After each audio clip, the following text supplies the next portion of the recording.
প্ৰথমে আমি জুৰিয়া যিটো সাহিত্য শাখা সাহিত্য সভা আছে তেখেতসকলৰ বিভাগলৈ মই ধন্যবাদ জ্ঞাপন কৰিছোঁ যে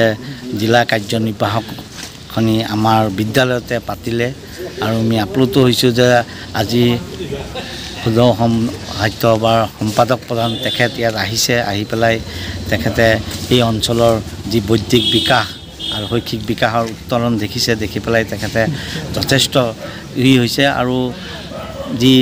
আমাৰ ৰাস্তা ঘাটৰ দুৰৱস্থা হেতুৰ বিষয়ে তেখেতে কৈছে গতিকে মই অত্যন্ত সুখী যে আমি এনেকুৱা এটা গাম্ভীৰ্যপূৰ্ণ অনুষ্ঠান আমাৰ বিদ্যালয়ত আমি পাতিব পাৰিছোঁ তাৰ কাৰণে মই